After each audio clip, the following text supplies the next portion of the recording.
여러분 반갑습니다. 인사 좀 합시다.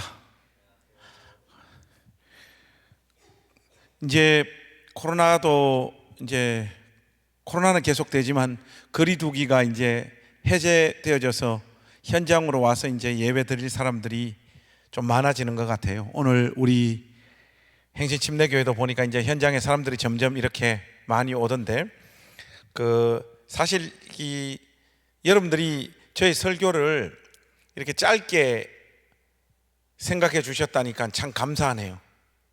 그래서 오늘 또 짧게 끝내고 우리 수세미 팔고 저하고 좀 좁은 데 가가지고 본격적으로 오늘 여러분들 마음 안에 있는 이런저런 현실적인 고민들, 그리고 신앙적인 어떤 질문들, 이런 이야기들을 오늘 좀 풍성히 나눴으면 좋겠습니다. 제가 저희 집사람 보고 오늘 나를 기다리지 마라 그렇게 통보하고 왔습니다. 그래서 여러분들하고 함께 할 그 시간들이 되게 기대가 되는데요, 지난주는 제가 여러분들 개인의 어떤 삶에 대해서 좀 신앙으로 권면을 했다면, 오늘은 우리 이웃들에 관한 우리들의 삶의 자세가 좀 어떠해야 되는지, 그런 내용들 오늘 하나님 말씀을 통해서 좀 함께 나누었으면 합니다. 오늘 아모스 1장 1절과 1장 2절 말씀을 우리가 함께 읽었는데요, 아모스가 역사 가운데 등장하게 된 그 상황들을 우리가 조금 정리를 해야 될 것 같습니다. 아모스가 하나님의 부름을 받은 시점이 언젠가 하면, 여러분들 그 말씀을 한번 보십시오. 우리에게 소개하고 있지 않습니까? 유다 왕, 그러니까 남왕조와 북왕조가 지금 나누어져 있는 상황이었는데, 남쪽은 유다 왕 우시아 때고, 그리고 북이스라엘은 여로보암 2세 때입니다. 여기서 지금 말하고 있는 요아스의 아들 여로보암의 시대에 했을 때, 이스라엘 왕들 중에 이름 똑같은 사람이 여로보암이 대표적인데, 앞에 등장했던 여로보암 1세 말고 요아스의 아들 여로보암, 그러니까 이게 두 번째 여로보암입니다. 이 북이스라엘 여로보암 2세 때 이 아모스가 역사 가운데 등장하게 됐는데, 이때는 이스라엘 역사상 경제적으로, 정치적으로 가장 흥왕하고 안정되고 잘 나갔던 시절이었습니다. 심지어 다윗과 솔로몬 시대 때보다 경제적으로 또 군사적으로 더 든든했던 시절이 바로 이 여로보암 2세가 집권하고 있었던 바로 이 시절입니다. 이스라엘은 여러분들도 잘 알다시피 북쪽이나 남쪽에 있는 열강들로부터 늘 시달리면서 그들의 눈치를 보면서 살 수밖에 없었던 나라였죠. 마치 우리 한반도 상황하고 좀 비슷합니다. 위로 북한 있죠, 중국 있죠, 러시아 있죠, 일본 있죠, 그리고 또 저 멀리서는 미국이 또 우리 보고 이래라 저래라 하잖아요. 그게 상황들이 거의 우리나라와 비슷한데, 이스라엘도 마찬가지입니다. 위에도 있고 밑에도 자기들을 간섭하는 나라들이 있었던 상황인데, 그런데 여러분 참 살다 보면 재수 좋은 날이 오잖아요. 운이 좋은 날이 찾아오는데, 여로보암 2세의 아버지 요아스 왕 때부터 국제 정세가 달라지기 시작을 합니다. 먼저 북쪽에서 이스라엘을 늘 위협하고 있었던 이 시리아 있잖아요. 이 시리아가, 아수르가 시리아를 침공해가지고 시리아가 망해버립니다. 그런데 정상적인 순서대로 하자면 시리아가 이제 망했으니까 이스라엘을 괴롭히는 존재는 시리아를 꺾어놓은 아수르가 돼야 되는데, 아수르가 다른 전쟁에 휘말리면서 이스라엘을 신경 쓸 수 없는 상황이 되어집니다. 그리고 또 이게 이제 북쪽 상황이었고, 이 남쪽 상황은 이집트가 있었잖아요, 애굽. 근데 이 애굽 역시도 마찬가지입니다. 이 애굽도 어려운 상황 가운데 치닫게 되어지면서, 특별히 자신들의 국내 문제로 인해서 국력이 약화되어져 가지고 다른 나라를 향하여 신경 쓸 여유가 없는 상황이 되었습니다.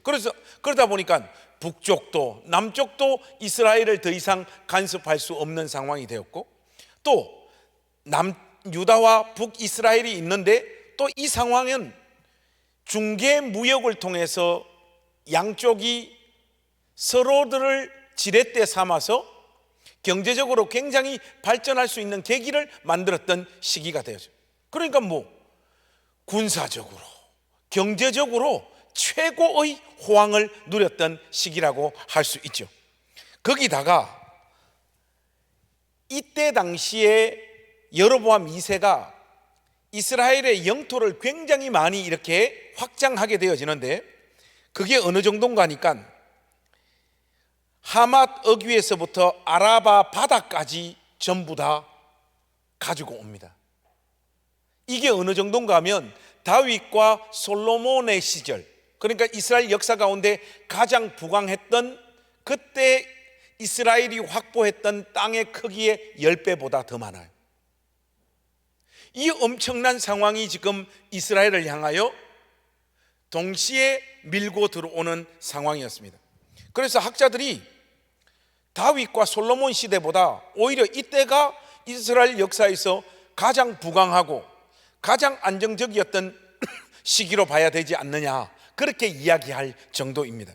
이 상황에 아모스가 하나님의 부름을 받습니다. 여러분, 이스라엘 역사 가운데 선지자가 나타났다는 것은 무엇을 의미하는가 하면, 이런 경제적인, 군사적인 또 영토의 확장들이 막 이루어지는 것과 별개로 선지자가 그 나라에 출현했다라고 하는 것은 영적으로는 완전히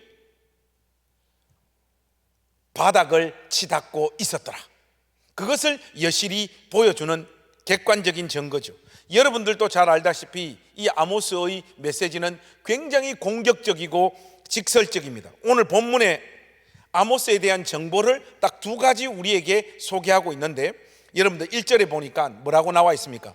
드고아의 목자, 이렇게 나오고 있습니다. 그런데 여러분, 목자라고 하니까 우리가 통상적으로 알고 있는 그 양치기 있잖아요. 양치기로 많이 이렇게 생각을 해요. 그런데 1절에 지금 등장하고 있는 이 단어는 그런 양치기의 의미가 아닙니다. 여러분 2절 한번 보시겠습니까?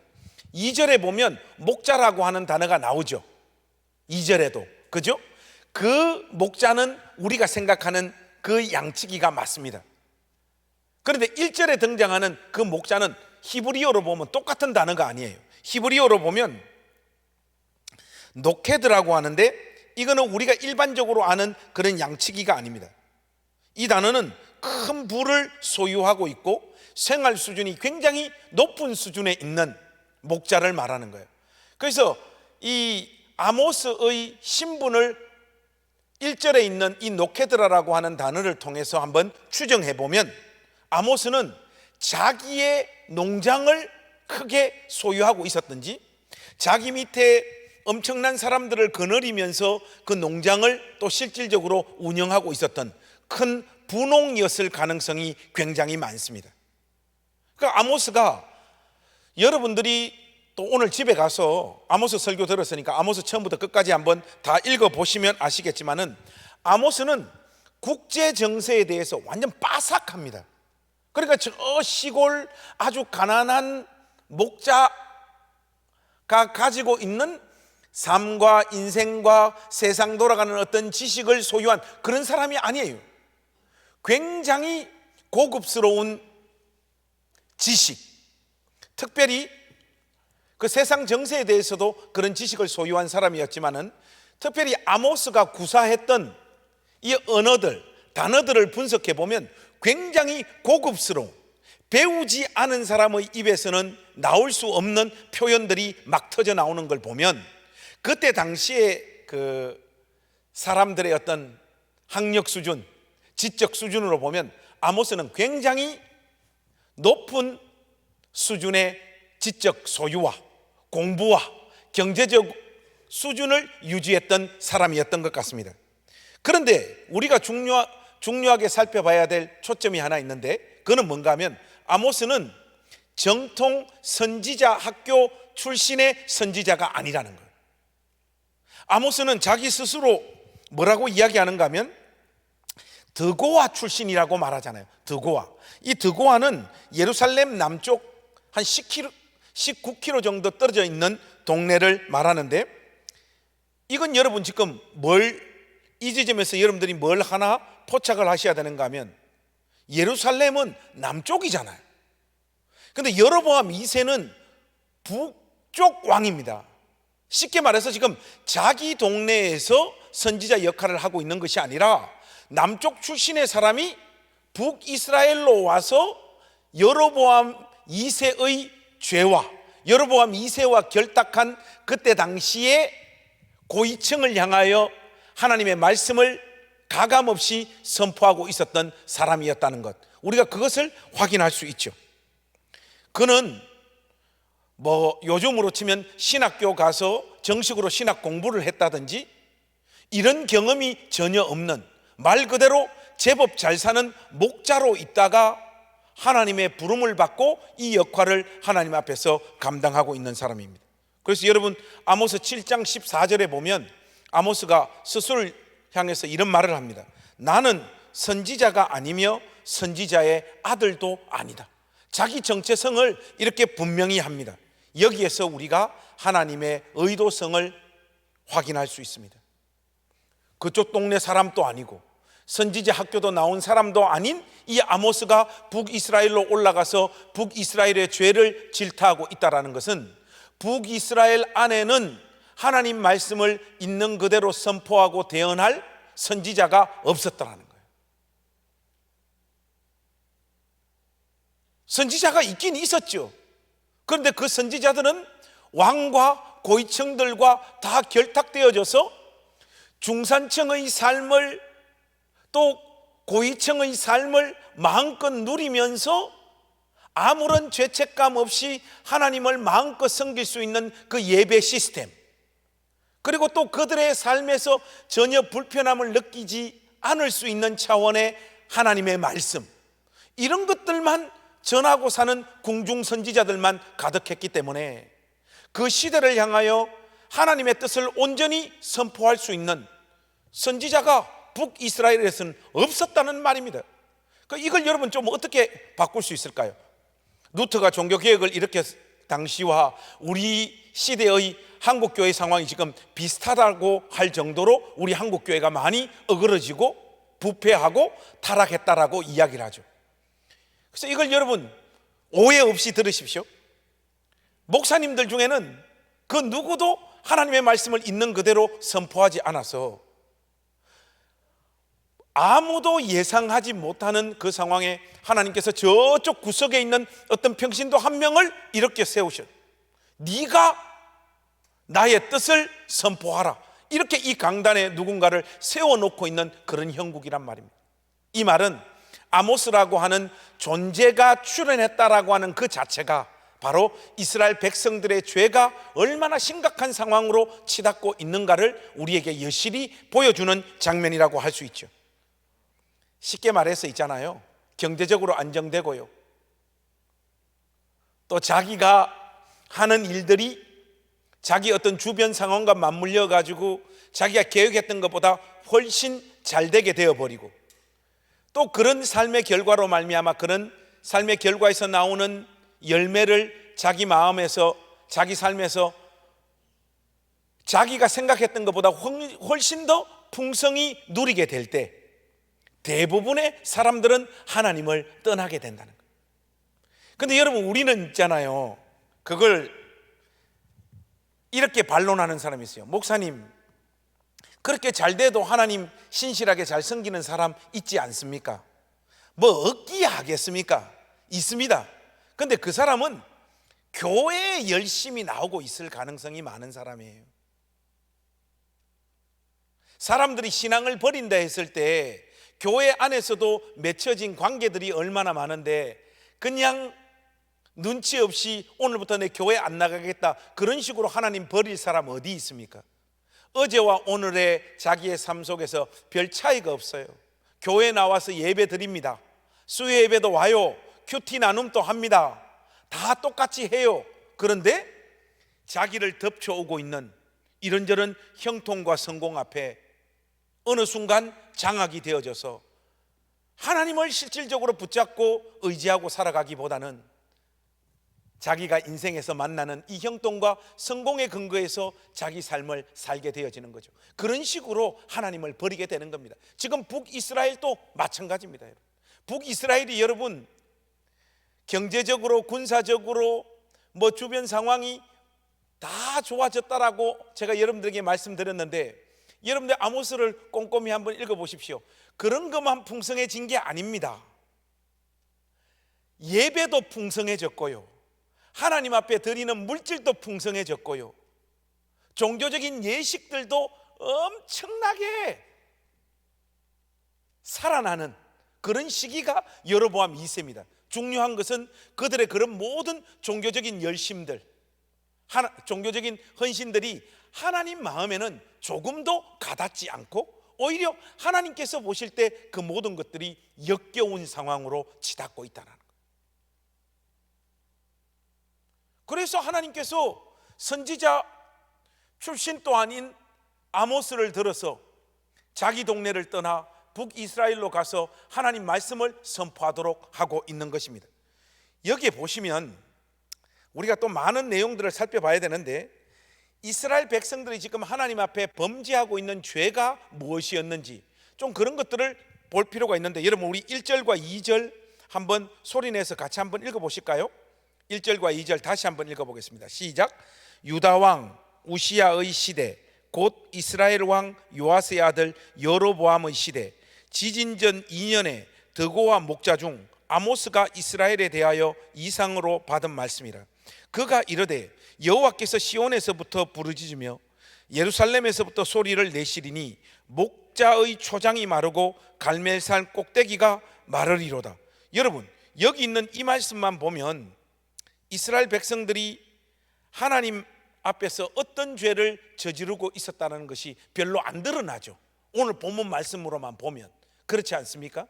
그런데 아모스를 통해서 이스라엘 백성들의 죄를 지적할 때 그 내용이 구체적으로 뭐였는가 하면, 제가 지금 여기에 등장하고 있는 여로보암이 여로보암 1세가 아니고 여로보암 2세라고 했죠. 아모스 선지자가요 이렇게 말한다고요. 여로보암의 죄에서 떠나지 아니하였더라. 여로보암 2세가 여로보암 1세의 죄에서 떠나지 아니하였더라. 그때와 주변 상황, 경제적인 수준, 삶의 정황, 또 예배의 흥황, 이런 모든 것들이 차이가 났지만은 여로보암 1세가 하나님 앞에 저질렀던 그 죄에서 여로보암 2세가 조금도 떠나지 아니하였더라는 거예요. 그러면 아모스가 나타났던 이 시기에 우리가 논리적으로 추정해 보면 너무 간단하죠. 여로보암 2세의 죄가 뭡니까? 이때 당시에 이스라엘의 죄가 뭡니까? 여로보암 1세의 죄가 무엇인지 확인하면 우리가 답을 얻을 수 있잖아요. 여러분 우리 여로보암 1세의 죄가 뭐였는가 하면요, 첫 번째는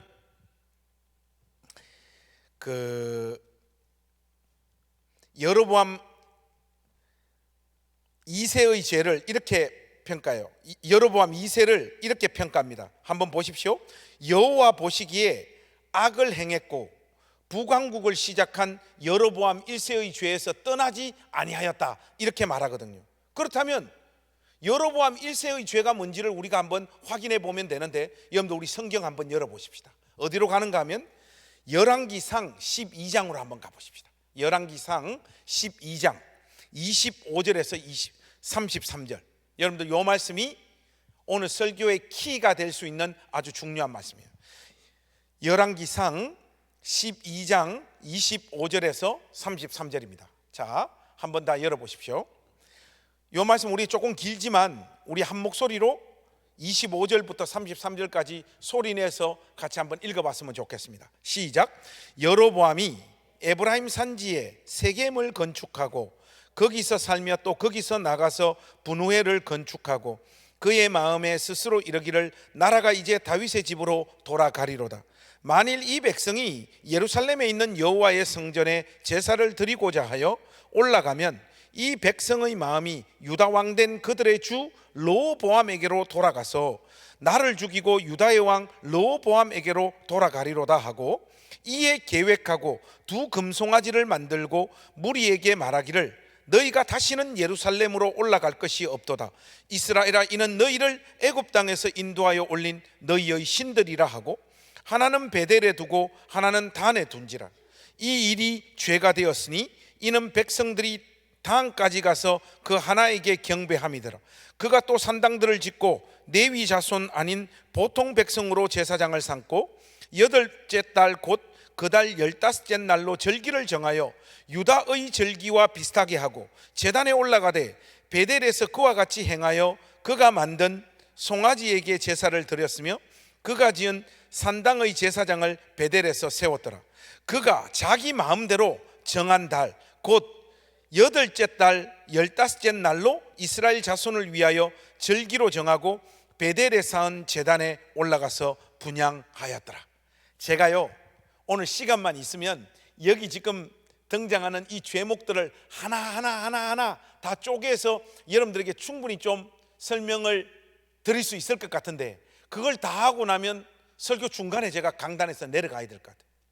그래서 여러분, 금방 요 읽은 요 내용을 근거로 했을 때 여로보암 1세의 죄가 뭐였느냐, 쉽게 말해서 여로보암 2세가 계속해서 추종하고 있었던 그 죄가 뭐였는가 하면, 한마디로 하나님께서 가르쳐 주시고 계시해 주신 이스라엘의 신앙의 체계와 시스템을 전부 다 내던져버리고 사람들의 기호와 입맛에 맞추어서 하나님을 예배하기에 편리하게 다 만들어 줬다는 거예요.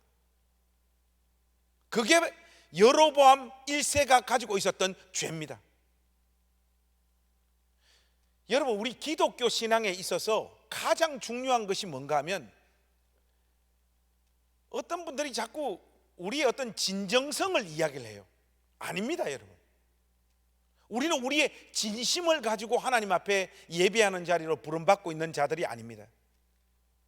하나님이 하나님 자신을 어떻게 인식하고 그분을 어떻게 믿고 어떻게 그분을 따라야 되는지를 우리에게 친히 가르쳐 주시고 계시해 주셨어요.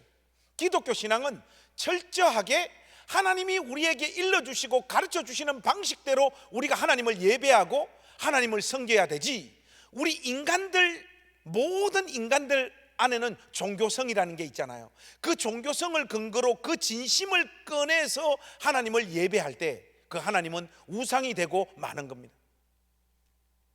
조금 전에도 여러분 말씀드렸습니다마는 여로보암 2세 당시에 북이스라엘에 예배나 하나님 앞에 드리는 헌신이나 또 하나님 앞에 실질적으로 드리는 헌물들이 부족했던 것이 아닙니다. 예배당에 헌금이 흘러넘치고 성전에 수많은 사람들이 오고 가고 또 그들에게 살아가는 방법을 가르쳐주고 마음의 위로를 하고 그들이 기쁨 가운데 성전을 왔다 갔다 할 수 있도록 수많은 전문적인 궁중선지자들이 그들의 마음을 달래주고 위로했는 거예요. 그런데 그 모든 것들이 다 헛것이었더라. 여로보암 1세 때부터 그랬는데 여로보암 2세 때도 똑같았더라. 이 사실을 성경이 우리를 향하여 고발하고 있는 겁니다. 하나님은 이런 것들을 지금 자기 백성들에게 기대하고 있었던 것이 아니에요. 여러분들 특별히 레위기 25장에 보시면 거기에 어떤 내용이 나오는가 하면 안식년과 희년에 관한 이야기가 나옵니다. 목사님이 울산에 가면 우리 교회 안에 꼭 한번 해보려고 지금 계획하고 있는 것이 있는데, 그게 뭔가 하니까 교회 안에 은행을 한번 만들어 보려고 생각 중이에요. 무담보, 무기간, 무보증 해서 최대 1인당 500만 원씩 대출을 해 가되 갖고 싶을 때까지 마음껏 쓰시다가 갚을 돈 있으면 다시 교회에 되돌려 주는 것. 그런데 돈을 빌려 갔는데 본인의 의지하고는 상관없이 못 갚는 사람들이 나오잖아요. 못 갚는 사람들이. 그러면 목사님 지금 구상해 놓고 있기를 5년 지나면 안 갚아도 돼. 선언을 해 주려고요. 그리고 당신 평생 동안 살면서 돈 생겨서 이때 내가 돈을 못 갚았지 하는 그 마음이 들 때, 여유가 있을 때 갚으면 되고, 계속해서 갚을 여유가 없으면 그 돈 안 갚아도 됩니다. 교회가 당신을 향하여 구제한 것으로 생각을 하고, 교회 다니는데 그 어떤 눈치도 보지 말고 그렇게 신앙생활하라고 그렇게 권면할 거예요. 내가 생각해도 좀 멋있어. 근데 여러분, 이런 것들이 다 어디에 나와 있는가 하면 국가 이스라엘 안에 제도적으로 만들어져 있는 제도가 뭐냐? 그게 안식년이고 희년이에요, 여러분. 이스라엘 백성들이 살면서 빚지고 열심히 살았는데도, 아무리 열심히 살아도 삶이, 또 삶의 무게가 자기를 짓누를 이런 일이 있을 때, 이스라엘은 49년 그 다음 날, 그러니까 7년마다 안식년이 돌아오잖아요. 77이 49죠. 이 안식년이 7번 반복되어졌을 때, 그리고 그 다음 년 50년이 되었을 때는 빚진 거, 돈 빌린 거 다 탕감 선언하는 날이 희년이거든요. 그러니까 하나님께서 이스라엘 공동체 안에 그런 제도를 만들어 두신 거예요. 그런데 안식년과 희년이라고 하는 이 제도가 깨어질 때, 이것이 하나님 나라 안에서 제대로 돌아가지 않을 때 하나님께서 어떻게 하시겠다라고 말씀하고 있는가 하면, 레위기 26장 33절에 분명히 이렇게 말하고 있습니다. 내가 너희를 여러 민족 중에 흩을 것이요, 내가 칼을 빼어 너희를 따르게 하리니 너희의 땅이 황무하며 너희의 성읍이 황폐하리라.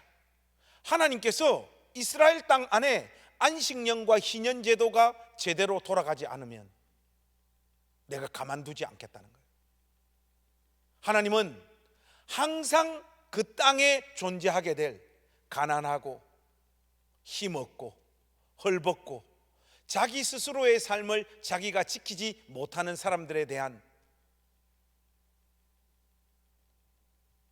배려를 국가 정책 안에, 제도 안에 이렇게 만들어 두시고, 이스라엘이 넘어지느냐 일어서느냐, 흥왕하느냐 자빠지느냐, 이 모든 것의 기준점을 너희들 공동체 안에 안식년과 희년 제도가 제대로 돌아가느냐 안 돌아가느냐, 그것에 근거해서 평가하겠다라고 하나님께서 말씀하고 계신 거예요. 그렇기 때문에 이스라엘은 그들 공동체 안에 있었던 가난하고 연약하고 어렵고 한숨 쉬고 사는 사람들을 향하여 계속해서 짓밟고 무시하고 국가적인 시스템 자체가 그렇게 굴러가게 되었을 때, 하나님은 예배당 와서 그들이 아무리 간절히 기도하든, 예배가 풍성하든, 헌물을 많이 들은 11조를 어떻게 하든 하나님께서 그딴 거 받아들이지 않겠다, 그렇게 지금 선언하고 있는 겁니다. 그런데 아모스가 등장했던 이 시절에, 조금 전에 여러분들에게 말씀드렸다시피 모든 게 지금 안정적이잖아요. 모든 게 안정적이야. 아모스 6장에 보면 부자들은 여름 별장과 겨울 별장을 사들입니다. 그러니까 여름에 휴가 갈 별장 따로 있고 겨울에 휴가 갈 별장 따로 있다는, 날마다 술 마시고 노래하고 값비싼 음식을 동반한 향연을 펼칩니다. 문제는 이런 현상은 철저하게 이스라엘 안에 있었던 가난한 자들의 고열을 쥐어짜서 이 중산층들과 고위층들이 자기 삶을 누렸다는 거예요. 가난한 사람들을 더 고통스러운 자리로 내몰고 있는 것이 여로보암 2세 당시에 하나님의 나라라고 하는 이스라엘 백성들이 하고 있는 짓이었단 말이죠. 근데 여러분, 아모스 읽어보면 이때 당시에 얼마나 부패를 하는가 하면, 여러분, 돈이 흘러 넘치면 있잖아요, 반드시 동반해가지고 나타나는 문제가 뭡니까? 우리 청년들이니까 잘 아시는데, 바람을 피우려면요 시간적인 여유와 돈이 있어야 됩니다.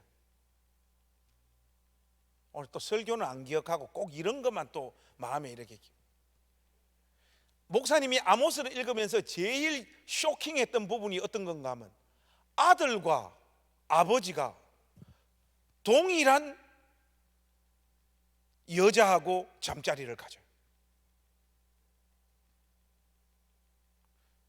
이게 지금 하나님 나라가 아니에요. 이게 이 나라 이 땅에 돈이 흘러 넘치니까 아버지와 아들이 동일한 여자를 찾아가서 자기의 정욕을 채우는 일까지 벌어집니다. 여름 별장 따로, 겨울 별장 따로, 이런 정도가 아닙니다. 그들이 그런 삶을 마음껏 누리는 동안 이스라엘 땅 안에 있었던 가난한 자들의 삶은 더 피폐한 자리로 내몰리고 있었단 말이죠. 그리고 꼭 있잖아요, 이런 일들이 막 벌어지게 되면 교회가 아니고 그때 당시에 궁중 선지자들은 어떤 역할을 해주는가 하면, 이런 죄를 지으면서 살던 사람이 하나님 앞에 예배 드리러 오잖아요.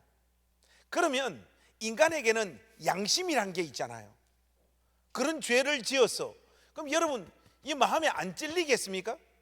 안 찔리겠어요? 찔리지요, 여러분. 그때 북이스라엘에 있었던 궁중 선지자들이 어떤 짓을 하느냐 하면, 하나님 앞에 진실되게 헌금하시고 오늘 마음을 다해서 예배 드리시면 하나님이 여러분들의 죄를 다 용서해 주십니다 하면서 그들 마음 가운데 있었던 양심의 고통, 죄책감을 다 달래주는 거예요. 괜찮다, 괜찮다. 그러면 이 인간들 또 어떡합니까? 또 나가서 거짓을 또 하고 또 옵니다. 그러면 궁중선지자가 어떡합니까? 다 그래 살아, 괜찮아. 하나님 앞에 예배했잖아, 하나님 앞에 드렸잖아. 궁중선지자들의 역할이라는 것이 다른 게 아니에요.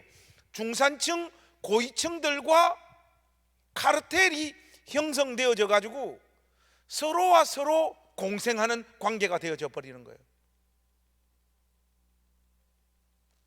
목사님 교회에도 국회의원이 한 명이 있거든요. 여러분, 국회의원들이 교회 오면 누구하고 친하게 지냅니까? 목사님하고 친하게 지내죠.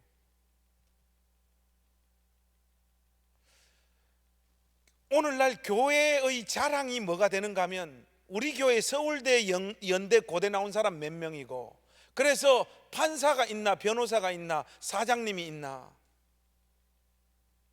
포항공대 나와가지고 카이스트 나와가지고 요즘 공장 세워가지고 잘 나가는 사람이 우리 교회 몇 명 있냐, 우리 교회 헌금이 얼마냐, 우리 교회 인적 인프라가 어느 정도 되느냐, 이게 요즘 우리 시대의 교회의 자랑이 되어버렸어요. 노골적으로 안 하죠. 저 뒤에 구석에 가가지고 앉아서는 다 그런 거 자랑하고 있잖아요. 우리 교회 국회의원 있다고. 저도 이런 나쁜 목사가 아니었는데, 저하고 제일 친한 친구가 김천에서 목회하고 있는데 매일 저만 만나면 약호를 죽이는 거예요. 야, 김관성이, 너 교회 의사 있어? 우리 교회 병원장 또 있다. 뭐 자꾸 그러는 거예요. 그래서 저도 모르게, 너 교회 국회의원 있나? 없대요. 그래서 짓눌려 죽였죠, 그거 하나 가지고. 이게 우리 시대의 목사들의 수준입니다. 실질적으로 그런 걸 자랑한단 말이죠. 이스라엘도 똑같았습니다, 여러분. 똑같아요. 다를 게 하나 없는 거예요. 그런데 여러분, 이 모든 삶의 동력은 결국 어디서 오느냐? 가난한 사람들을 짓밟아서 자기들의 삶을 마음껏 누리는, 그리고 하나님께서 이스라엘 안에 만들어 주셨던 안식년과 년제도는 어느 순간 찾아볼 길이 없는, 그러니까 실질적으로 하나님과는 아무런 상관이 없는 이스라엘이 되고 만 것이죠. 이때 아모스가 나타난 겁니다. 사랑하는 우리 한영교회 청년부 여러분, 오늘 목사님이 여러분들에게 와서 대단히 부담스러운 이야기를 하는 것 같아서 조금 미안한데요, 우리 시대의 교회라든지 우리 시대의 신자들 역시 이 시대 가운데 이런 식으로 존재하고 있습니다. 이것이 솔직한 우리들의 모습입니다. 여러분, 우리 한영교회 청년가족부 여러분들에게 목사님이 진지하게 한번 묻고 싶습니다. 여러분 청년부에 정말로 가난한 사람들 올 수 있습니까? 정말로 가난한 사람들 올 수 있어요? 혹시 우리 여기 형제님하고 자매님들 있잖아요. 여러분들 마음에 동경되어지는 사람이 누굽니까? 보통 뭐 청년부에 이래 있다 보면 다들 청춘들이기 때문에 정분이 나잖아요. 서로 좋아하는 남자 여자가 생기잖아요. 그때 여러분들이 정말로 고려하는 것이 그 존재의 어떤 아름다움에 여러분들이 반하는 겁니까? 언제부터인가 우리 행신교회 청년부들도 뭐 와서 이야기를 하다 보면 누구를 사랑하고 누구를 좋아하고 또 같이 친구가 되고 함께 사는 사람들 보면 자기 스타일이라고 하는 것을 너무 강조를 많이 해요. 뭐 근데 자기 스타일이 있는 정도는 문제가 안 되죠. 그럼 문제가 안 되는데 가만 보면 있잖아요. 잘 나가는 사람 좋아해요. 우리 교회도 그 연대 다니는 애가 한 명 있는데 목사님 귀에는 온갖 정보가 다 들어오잖아요. 우리 교회 남자 청년이 걔를 다 좋아한다. 여자애. 그 집에 가서 생각해 봤어요.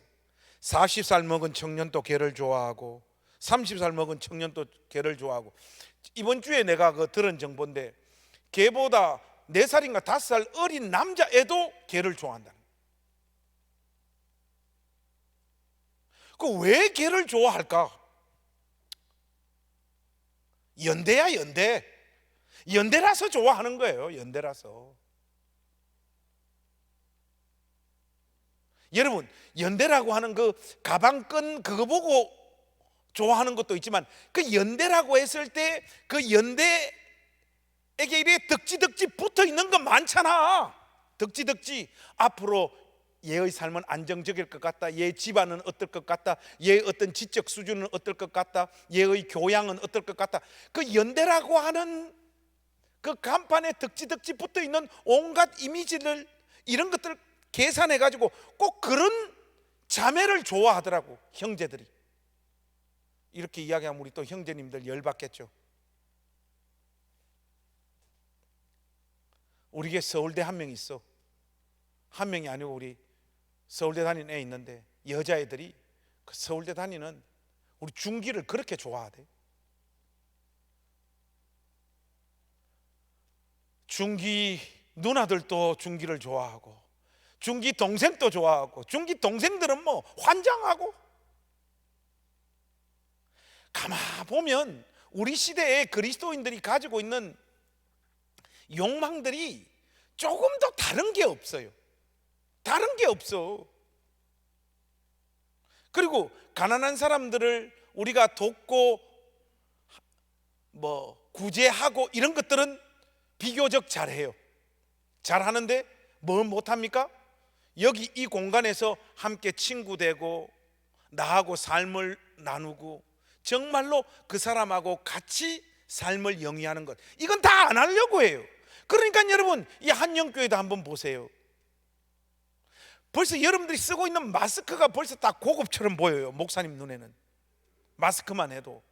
여기도 어느 정도는 자기 삶을 지킬 수 있고 여유가 있고 안정적이고 하는 사람들만 어느 순간 모여들고 있지는 않는지. 여러분들 어른들 신앙이 뭐 어떻고 저떻고 비판하기 전에 여러분들의 갈망과 욕망을 하나님 앞에 솔직하게 이렇게 좀 한번 내려놔 보세요. 우리는 공고하고 지치고 내가 함께 해봐야 내 삶에 별로 도움이 안 될 것 같은 이런 사람들과 함께하고 함께 사는 거 별로 안 좋아해요. 그 사람에게 돈 몇 푼 줘서 도와주는 것은 내 죄책감을 달래기 위해서 그런 건 잘해요. 그러나 같이 사는 건 안 하려고 그래요.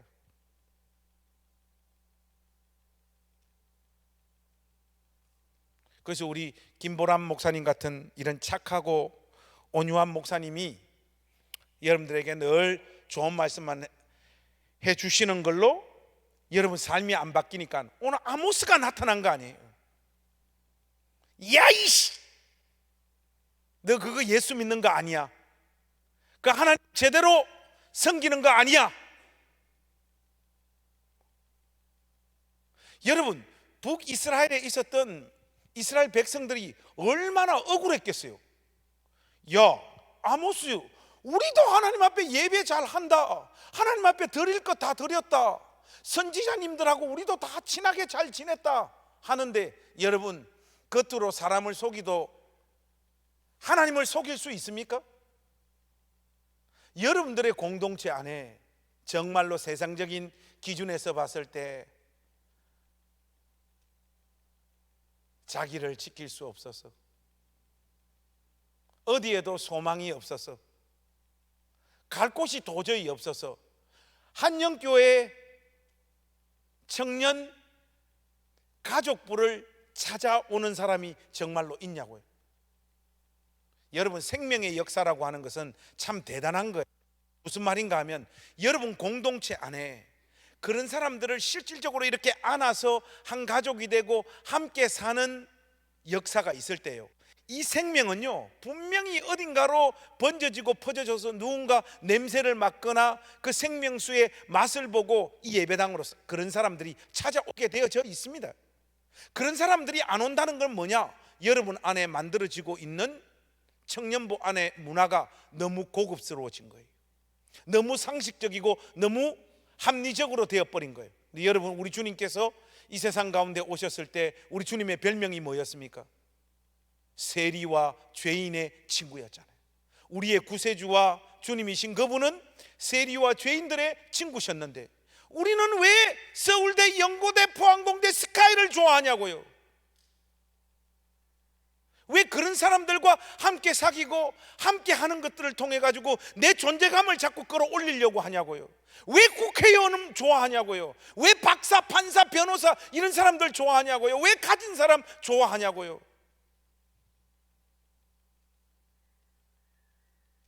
그래 놓고 우리도 하나님 앞에 예배를 드리고 있지 않냐? 드릴 것 다 드리고 있지 않냐? 성도의 의무를 다 행하고 있지 않냐? 그렇게 우리가 하나님 앞에 또 사람들 앞에 항변하지만 하나님께서 여러분들의 그런 성김과 헌신을 받지 않으십니다. 목사님이 재미나는 거 하나만 여러분들에게 말씀드리고 말씀을 좀 마무리했으면 좋겠는데, 여러분 고려대학교 보건대학 김성섭 교수님이 쓰신 아픔이 길이 되려면 이라고 하는 책에 보면 미국 펜실베니아 주에 있는 로제토 마을이라고 하는 곳을 소개하고 있습니다. 이곳은 이탈리아 이민자들이 모여가지고 함께 사는 동네인데, 근데 여기에 재미나는 통계가 있어요. 그게 뭐냐면, 로제토 마을 사람들은 심장병에 안 걸리는 거야. 그러니까 이 동네를 이렇게 나눴을 때 이상하게 이 동네 사람들이 다른 동네 사람들보다 심장병에 걸려가지고 죽는 비율이 확 떨어지는 거예요, 이렇게. 그래서 역학조사를 들어가 봤어요. 여기 뚱뚱이들, 비만자들이 없는가, 담배 피는 사람들이 적은가, 아니면 비건, 채식을 하는가, 뭔가 알아서 가보니까 담배는 막 엄청 많이 펴. 그리고 비만자들도 엄청, 배 나온 사람들 엄청 많고, 그리고 막 고기 엄청 좋아하고, 전혀 그런 것들로 이 로제토 마을의 심장병 비율이 떨어지는 것을 찾아낼 수가 없는 거예요. 이렇게도 하고 저렇게도 하는데 그 원인을 알 수가 없어. 근데 결국은 그 방법을 찾아냈습니다. 여러분, 찾아냈는데 이 책에 이런 게 있어요. 이 사회학자의 도움을 통해 가지고 이들이 그 심장병에 안 걸리는 이유를 확인하게 됐는데, 그것은 그들이 삶을 즐기는 방식 때문이었다. 요 대목 목사님 인용해 왔는데요, 여러분들에게 좀 읽어드릴게요. 로제토 마을의 가장 눈에 띄는 특징은 사람들이 삶을 즐기는 방식이었다. 그들의 삶은 즐거웠고 활기가 넘쳤으며 꾸밈이 없었다. 부유한 사람들도 이웃의 가난한 사람들과 비슷하게 옷을 입고 비슷하게 행동했다. 로제토 마을을 방문한 사람들에게 그 공동체는 계층이 없는 소박한 사회였으며 따뜻하고 아주 친절한 사람들이 있는 곳이었다. 그들은 서로를 신뢰하였으며 서로를 도와주었다. 가난한 사람들은 있었지만 진정한 가난은 이 마을에 없었다. 이웃들이 빈곤한 사람들의 필요를 다 채워줬기 때문이다. 여기 책 보면서 목사님 이게 눈물 나는 지점이 있는데 그게 뭔가 하면 아이를 이렇게 키우다가 부모님이 죽어버려요. 그러면 이 마을 사람들은요, 이 아이 있잖아요, 끝까지 책임지는 거예요. 담배도 똑같이 피고 비만자도 많고 운동도 안 하고 고기도 많이 먹고 하는데 이들에게서 그 심장병이라고 하는 그 병의 비율을 확 떨어뜨리는 것은 바로 이 삶에서 왔던 거예요. 여러분, 사람들이 왜 병에 걸려 죽는가 하면요, 나 스스로를 지킬 수 있는 존재는 나 자신밖에 없다라고 하는 이 생각 때문에요, 사람들이 병에 걸리는 거예요. 그런데 어느 순간 이 교회도 성도 안에서 하나 되고 연합되어지는, 아무 조건 없이 삶을 나누고 물질을 나누고 함께 되어지는 하나됨의 역사가요, 우리 주님께서 피로 값주고 사신 교회 안에서도 이제 더 이상 찾아볼 길이 없는 거예요. 이게 우리 시대의 교회의 불행합니다. 동시에 뭐는 흘러넘칩니까? 큐티가 흘러넘칩니다. 찬양 집회가 흘러넘칩니다. 설교 듣고 싶은 거 유튜브 들어가니까 막 온갖 전국에 설교 잘하는 설교 도사님들의 설교가 흘러넘칩니다.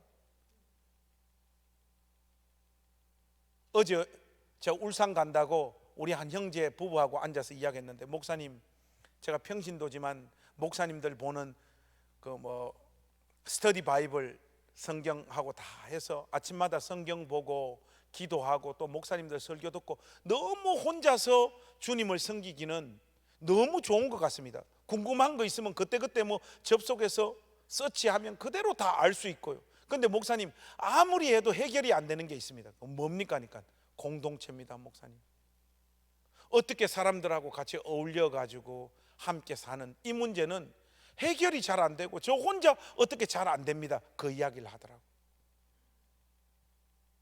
우리 한영교회 청년가족부 여러분,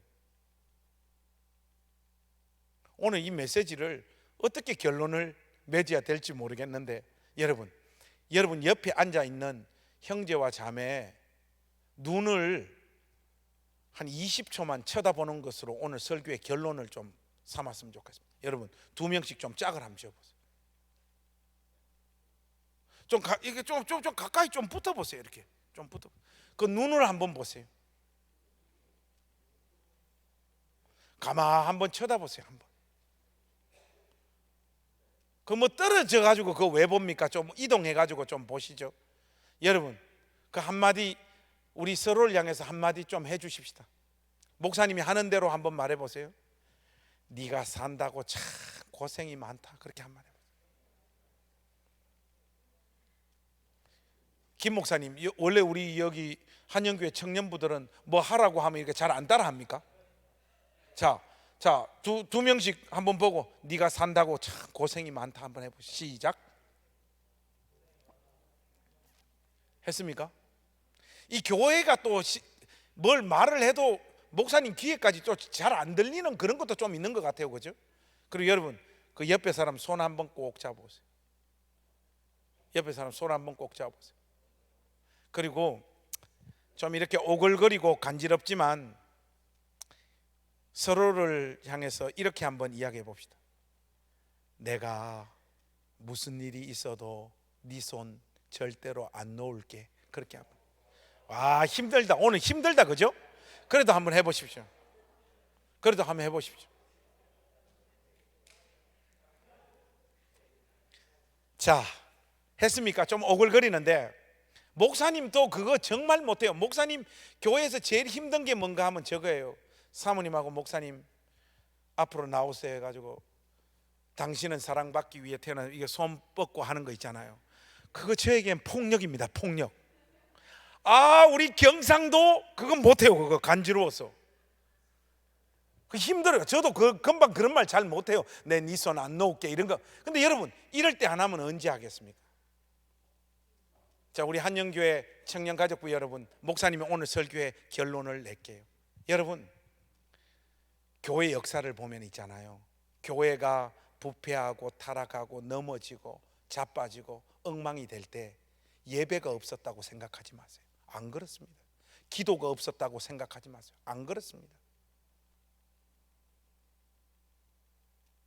헌금이 줄어들었다고요? 아닙니다, 여러분. 그런 것 때문에 교회가 쇠퇴하는 거 아니에요. 어느 순간 자기 삶의 풍성함과 안락함을 쫓아서 살다가 내 옆에서 누가 한숨 쉬고 눈물 흘리고 괴로워하고 자빠지고 있는지, 그게 설령 내 눈에 들어오더라도 그런 사람하고는 친구하지 않고 나와 비슷한 수준의 경제적인 자리에 있는 사람, 나와 비슷한 수준의 지적인 소양을 가진 사람, 나와 비슷한 수준의 교양을 가진 사람들끼리 모여서 연합하고 카르텔을 형성하다가 주님의 몸된 교회가 다 어그러지고 무너졌던 거예요. 그 죄를 향하여 아모스 선지자가 나타나서 그렇게 섬기는 것은 하나님을 제대로 믿는 것이 아니다. 더 나아가서 너희들은 하나님의 백성이 아니다.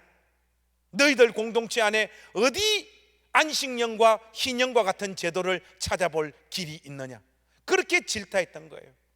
저는 우리 한영교회 청년가족부가 이 주변에 수많은 예배당과 교회들 많잖아요. 거기가 어떤 모양으로 하나님을 섬기고 자기들의 문화를 형성해 가든지 여러분 공동체만은 하나 되십시오. 특별히 세상적인 기준에서 볼 때 아무것도 아닌 낮고 낮은 사람들이 여러분의 청년부에는 예배를 드리러 올 수 있는 그 문화를 만들어 주시기를 우리 주님의 이름으로 부탁합니다.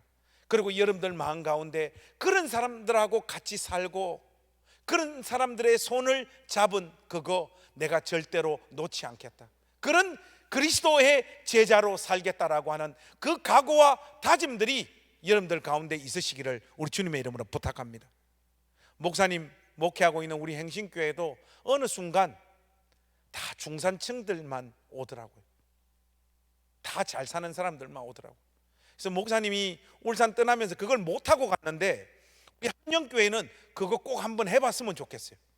목사님이 못했던 거 아이디어, 목사님 가겠습니다. 그럼 목사님이 뭘 하려고 했는가 하면 하도 우리 교회도 잘 사는 사람 중산층들만 오고 이래가지고는 누가 우리 교회 문턱을 넘어서 가난한 사람들이 정말로 우리 공동체로 들어올 수 있겠나 싶어가지고 추리닝 데이를 한번 하려고 했었어요. 그러니까 다음 주 교회 올 때 다 추리닝 입고 교회 오는 거예요. 여자들 화장 금지.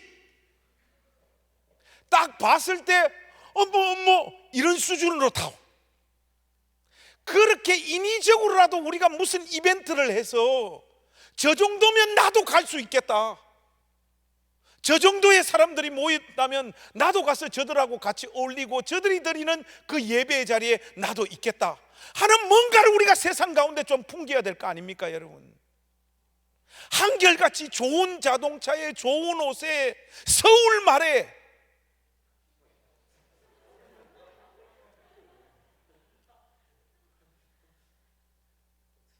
우리 교회 그 권사님들이 목사님을 향해 가지고 칭찬을 해주는데 목사님의 최대 장점은 뭔가 하니까 어설픈 거, 촌스러운 거.